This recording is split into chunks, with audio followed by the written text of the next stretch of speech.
میرے دوستو عزیزو، زکوٰۃ مسلمان اگر ادا کرنے پر آ جائے صحیح طریقے سے اور مستحق کو تلاش کر کے خود زکوٰۃ اس تک پہنچا دے، میں سمجھتا ہوں کہ فقر ختم ہو جائے گا اور مالداروں کے لیے اللہ ایسے غنا کے دروازے کھولیں گے کہ ان برکتوں کا تصور نہیں کر سکتے۔ مولانا صاحب فرماتے تھے اگر مسلمان صحیح طریقے سے زکوٰۃ ادا کرے تو یہ زکوٰۃ کی برکتوں کو برداشت نہیں کر سکتا۔ کتنی زکوٰۃ کی برکتیں ہیں، زکوٰۃ کی برکات کو برداشت نہیں کر سکتا مسلمان اگر صحیح طریقے پر زکوٰۃ ادا کرے، مگر یہ زکوٰۃ کو دبائے اور فقراء سے چھپائے۔ ہاں تم زکوٰۃ چھپا لو گے فقراء سے، اللہ سے نہیں چھپا سکتے۔ اللہ کے علم ہے تمہاری پائی بائی جو تم نے کمائی ہے، فقراء سے زکوٰۃ کو چھپانا کوئی کمال نہیں ہے۔ تم اللہ سے اپنی آمدنی چھپا نہیں سکتے۔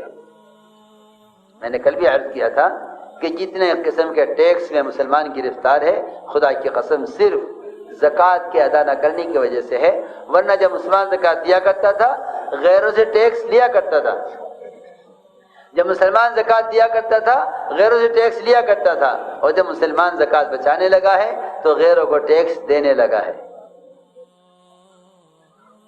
وہ کھل کر ٹیکس لگائیں گے۔ آپ کہیں گے مسلمان کے ساتھ زیادتی ہو رہی ہے، نہیں، مسلمان کے ساتھ زیادتی نہیں ہو رہی ہے، مسلمان نے یہ سارے ٹیکس اپنے اوپر خود مسلط کیے ہیں۔ تم زکوٰۃ ادا کرو، مستحق کو زکوٰۃ دینے کے لیے تلاش کرو، مستحق کو زکوٰۃ دینے کے لیے تلاش کرو، ایسے تلاش کرو مستحق کو زکوٰۃ دینے کے لیے جیسا نمازی آدمی وضو کرنے کے لیے پانی تلاش کرتا ہے کہ مجھے نماز ادا کرنی ہے، مجھے زکوٰۃ ادا کرنی ہے۔ اس زمانے میں مالدار فقراء کو زکوٰۃ دینے میں سمجھتے ہیں کہ ہمارا ان پر احسان ہے۔ کتنی غلط سوچ ہے، کتنی غلط سوچ ہے۔ نہیں، فقراء کا احسان ہے ان مالداروں پر کہ ان کی زکوٰۃ ان فقراء کو پہنچ جاتی ہے تو یہ ان کا مال پاک ہو جاتا ہے۔ جب اپنے مال کو پاک کرو زکوٰۃ ادا کر کے، اور اپنے مال کی زکوٰۃ ادا کرو فقراء کو تلاش کر کے۔ اور میں کہوں گا ایک بات ضروری کہ جو مال پاک کیا ہے اس پاکیزہ مال کو خیر کے کاموں میں خرچ کرو اور زکوٰۃ کا مال مستحقین پر خرچ کرو۔ یہ زمانے میں ایک مزاج بن کر رہ گیا ہے کہ میرا زکوٰۃ کا مال کسی خیر کے کام میں خرچ ہو جائے۔ عجیب بات ہے، لوگ زکوٰۃ کا مال اٹھائے پھرتے ہیں خیر کا کام تلاش کرنے کے لیے۔ لوگ زکوٰۃ کا مال اٹھائے پھرتے ہیں کہ کوئی خیر کا کام مل جائے جس سے میری زکوٰۃ کا مال اس میں استعمال ہو جائے۔ میرے پاس بھی ایک صاحب آئے بڑی مالیت لے کر، بہت پیسہ لے کر کہ جی میں بڑا تاجر ہوں، اللہ نے بہت دیا ہے، یہ اتنا مال ہے زکوٰۃ کا، اور میں فلاں صوبے سے آ رہا ہوں یہ پیسہ لے کر، بہت دور سے، میں چاہتا ہوں یہ میرا زکوٰۃ کا مال ہے کسی اچھے خیر کے کام میں استعمال ہو جائے، تو میرا دل چاہا کہ میں آپ کو دوں کہ آپ کوئی خیر کا کام تلاش کریں اس میں خرچ کر دیں۔ میں نے کہا اس سے، میں نے کہا تجھے اس بات سے شرم نہ آئی کہ یہ زکوٰۃ کا میل، یہ مال کا میل زکوٰۃ یہ تو اٹھائے پھر رہا ہے خیر کے کام کے لیے، اور وہ ارب روپیہ جو تیرے پاس ہے وہ تیری خواہشات کے لیے، تیرے فرنیچروں کے لیے، تیری کاروں کے لیے، اور یہ تیری شادیوں کے لیے، اور یہ اسراف کپڑے میں کھانے پینے میں اسراف کرنے کے لیے ہے، یہ مال جو تم نے پاک کیا ہے، اور یہ زکوٰۃ کا مال خیر کے کام کے لیے، مال کا میل خیر کے کام کے لیے، اور پاک کیا ہوا مال گناہ کے کاموں کے لیے۔ کیسی الٹی سوچ ہے۔ میں نے کہا اس سے کہ اس مال کو لے کر جہاں سے تو چلا ہے اپنے صوبے سے، تجھے اپنے صوبے سے اپنے گھر سے لے کر یہاں تک راستے میں کوئی فقیر نہیں ملا ہمارے علاوہ؟ کہ جی میں تو چاہتا تھا کہ خیر کے کام، میں نے کہا زکوٰۃ کے مال کے زکوٰۃ کے مال کے لیے اس سے زیادہ خیر کا راستہ اور زیادہ بہتر راستہ خدا کی قسم کوئی نہیں ہے کہ خود بیواؤں کا، یتیموں کا، مسکینوں کا جا کر ایسے احوال ان کے تلاش کرو جیسے عمر رضی اللہ تعالی عنہ اچانک کسی گھر سے کھانا منگوا لیا کرتے تھے اس گھر کا حال معلوم کرنے کے لیے. اچانک کسی گھر سے لاؤ کھانا، لاؤ فلاں کے گھر سے. پہلے سے نہیں کہلواتے تھے تمہارا کھانا کل کھائیں گے، جاؤ فلاں گھر جاؤ، جو کچھ پکا ہوا ہے لے کر آؤ. صرف یہ دیکھنے کے لیے کہ اس کی تربیت کی ضرورت ہے یا اس کی مدد کی ضرورت ہے. اگر اس کا کھانا محمد صلی اللہ علیہ وسلم کے کھانے سے بڑھا ہوا ہے تو اس کی تربیت کی ضرورت ہے، اور اگر اس کا کھانا نبی کے کھانے کا معیار سے گھٹا ہوا ہے تو اس کی مدد کی ضرورت ہے.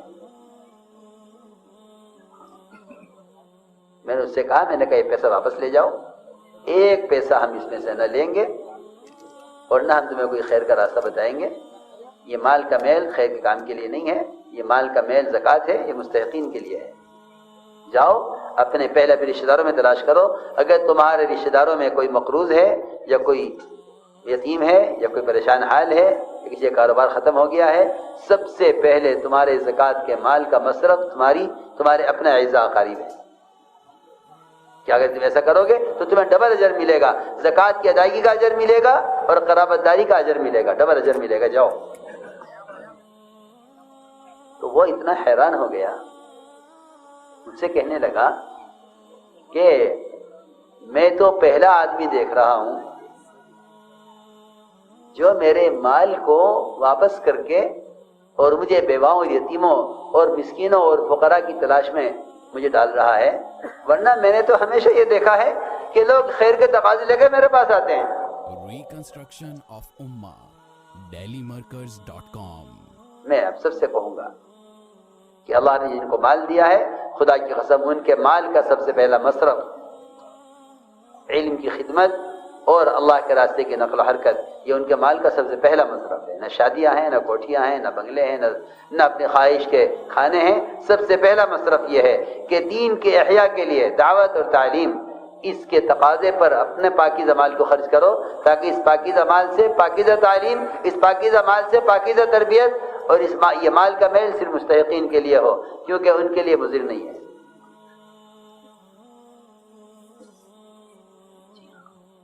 آپ دیکھتے نہیں لوگ دنیا پڑھتے ہیں، مقروض ہو کر پڑھتے ہیں، ڈاکٹر بننے کے لیے لاکھوں خرچ کر دیتے ہیں. یہ کیا ضروری ہے کہ میں علم سیکھوں مفت میں اور ڈاکٹر بنوں مقروض ہو کر؟ جو دنیا کا جہل ہے اس کے لیے تو مقروض ہونے کو تیار ہیں، جو اللہ کا علم ہے اس کے لیے خرچ کرنے کا مزاج نہیں ہے. سوچیے آپ، ہر اسکول میں، ہر عصری تعلیم میں لوگ مال خرچ کرتے ہیں. چھوٹے چھوٹے بچے جاتے ہیں اسکول میں پڑھنے کے لیے، غریب باپ کا بچے بھی اسکول میں پڑھتا ہے، یا غریب باپ کما کر قرض لے کر کسی طرح بچے کو پڑھواتا ہے. دیکھیے آپ کون سے اسکول ایسا ہے جہاں فیس دی جاتی؟ اللہ کے علم مفت میں مل جاوے اور دنیا کا جہل پڑھنے کے لیے سارا مکان بیچ کر ڈاکٹر بن جاؤں، زمین بیچ کر ڈاکٹر بن جاؤں، قرض لے کر ڈاکٹر بن جاؤں. دیکھیے آپ، اور یہی وجہ ہے کہ تمہیں دینی مدارس کم ملیں گے، کالج اسکول زیادہ ملیں گے. آپ دیکھ لو کیوں؟ اس لیے کہ مال کے خرچ کرنے کا راستہ بھی اسی کو سمجھتے ہیں اور علم بھی اسی کو سمجھتے ہیں، حالانکہ علم نہیں ہے، جہل ہے. علم تو ہے کہ ہم سے اللہ چاہتے ہیں.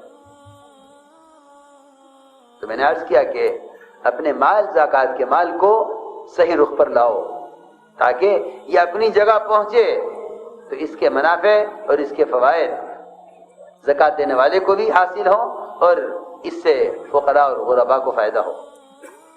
یہ زکوٰۃ کا مال کا مصرف یہ ہے. تو کہا کہ ہم یہ 5 باتیں ہوں ہیں، اس پر ہمارا عمل ہے، اور 5 ہمارے اندر زمانے جاہلیت سے ہیں.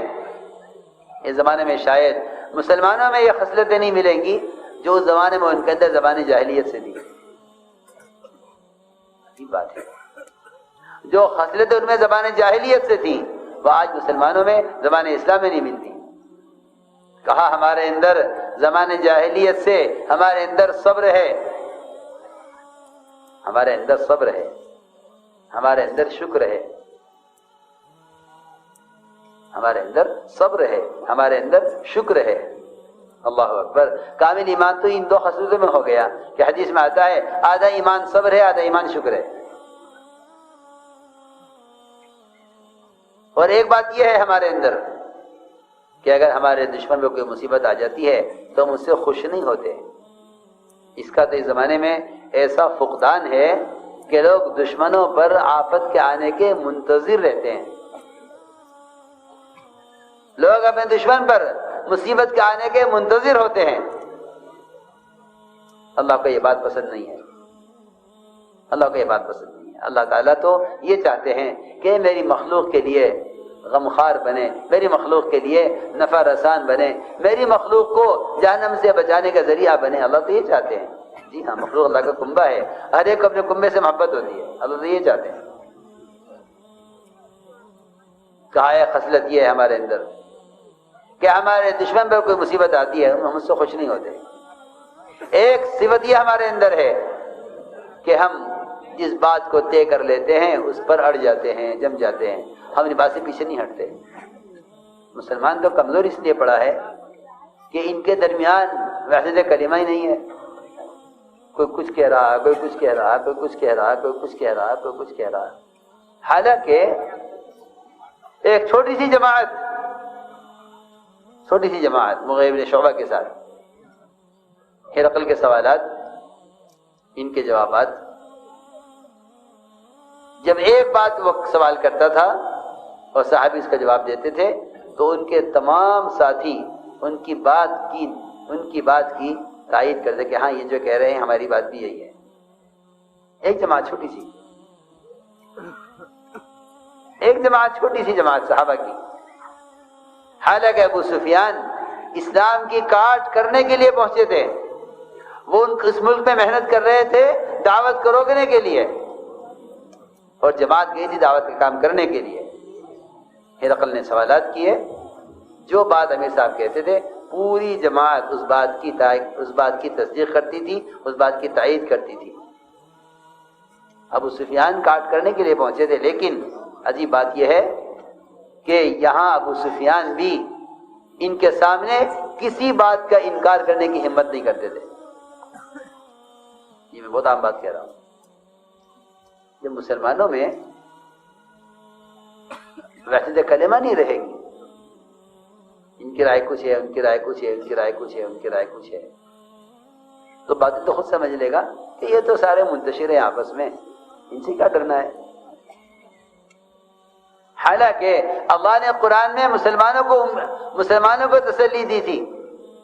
اللہ نے قرآن میں مسلمانوں کو تسلی دی تھی. تحسبهم جميعا وقلوبهم شتى، کہ تم ان سے پریشان مت ہو، تمہیں بظاہر اکٹھے نظر آتے ہیں مگر ان کے دل آپس میں پھٹے ہوئے ہیں.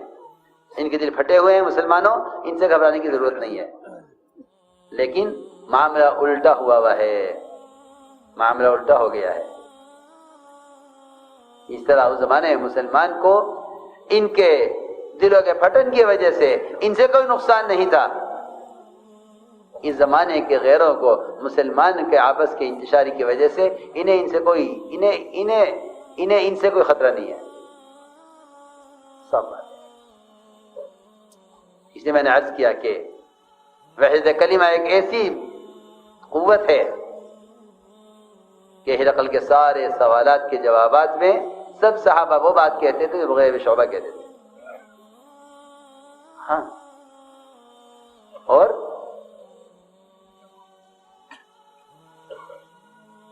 ادھر ابو سفیان ہر بات کی تصدیق کرتے تھے، حالانکہ جھٹلانے کے لیے، کاٹ کرنے کے لیے، دعوتی کام کو روکنے کے لیے گئے تھے ملکوں میں. کہتے ہاں یہ ٹھیک کہہ رہے ہیں. تو میں نے عرض کیا کہ اپنی بات پر جمنا، اپنی جو بات طے کی ہے اس بات پر اڑنا، یہ ایک ان کے اندر صفت تھی. پانچویں بات یہ تھی کہ اللہ تعالیٰ کا جو بھی فیصلہ آتا تھا ہم اللہ کے فیصلے سے راضی رہتے تھے. یہ انہوں نے 5 باتیں اپنی زمانے جاہلیت کی بیان کی. آپ نے سب سن کر فرمایا فقہا دین کی پوری سمجھ رکھنے والے ہیں، ادبا ہیں، تربیت یافتہ ہیں، باادب لوگ ہیں. اور یہ فرمایا تھا آخر میں کہ اتنی اونچی خصلتیں ان کے اندر ہیں کہ قریب تھے کہ سب کے سب نبی ہو جاتے. ولی نہیں فرمایا، صحابی نہیں فرمایا، روایت میں ہے انبیاء فرمایا. فرمایا قادوا یکونوا انبیاء، کہ قریب سے سب نبی ہو جاتے اپنی اعلیٰ خصلتوں کی وجہ سے. سب کے سب نبی ہو جاتے اپنی اعلیٰ خصلتوں کی وجہ سے. آپ نے فرمایا کہ تمہارے اندر خیر کی خصلتیں مکمل ہو گئی ہیں، 5 باتیں ہماری یاد کر لو. فرمایا لا تجمعوا ما لا تاکلون، کل کے لیے اٹھا کر مت رکھو. وہ تو صرف کتا ہے جس کوشش میں ہوتا ہے کل کے لیے اٹھا کر رکھا جائے.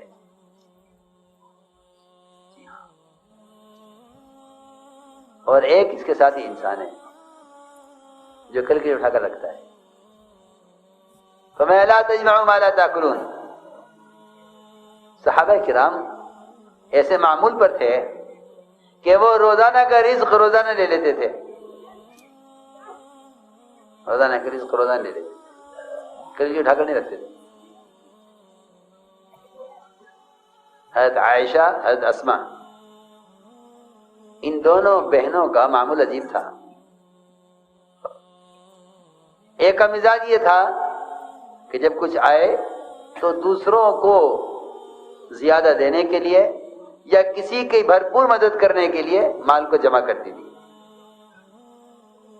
حضرت عائشہ کا معمول یہ تھا کہ جو آیا فوراً نکال دیا، جو آیا فوراً نکال دیا. روزے سے تھی حضرت عمر رضی اللہ تعالیٰ عنہ نے مال بھیجا اور اسے تقسیم کر دیا. تقسیم ہونے کے ختم ہونے کے بعد باندی نے کہا کہ آپ کا روزہ تھا، افطار کے لیے کچھ روک لیتی. فرمایا کہ اب تو چلا گیا، اور اگر تو پہلے یاد دلاتی تو 1 درہم روک لیتے افطار کے لیے.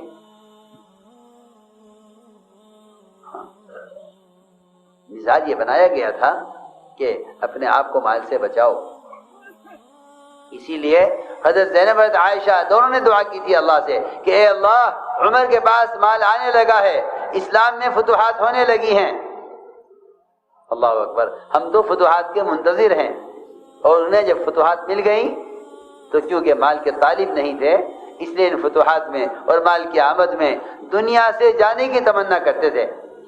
دنیا سے جانے کی تمنا کرتے تھے کہ اللہ ہمیں دنیا سے اٹھا دے. حضرت عائشہ، حضرت زینب دونوں نے دعا کی تھی کہ اے اللہ، عمر کے پاس مال آنے لگا ہے تو ہمیں دنیا سے اٹھا دے. حضرت زینب کی قبول ہو گئی، حضرت عائشہ کی نہیں قبول ہوئی. جی ہاں، یہاں تو یہ تمنا ہے کہ اگلے سال تک اللہ ہمیں باقی رکھے کہ آمدنی باقی آئے گی. وہاں یہ تمنا ہے کہ مال آنے لگا ہے، اے اللہ تو ہمیں اٹھا دے.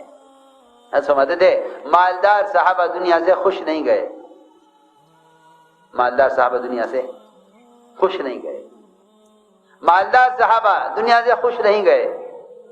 انہیں یہ اس بات کا غم تھا اور فکر تھا کہ اللہ تعالیٰ نے ہمیں دنیا میں دے کر نمٹا دیا ہے، آخرت میں ہمارے لیے کوئی حصہ نہیں ہے. اس بات کا غم تھا کہ اگر آخرت میں کہہ دیا گیا کہ تم دنیا میں مزے اڑا چکے ہو تو تمہارے لیے آخرت میں حصہ نہیں ہے.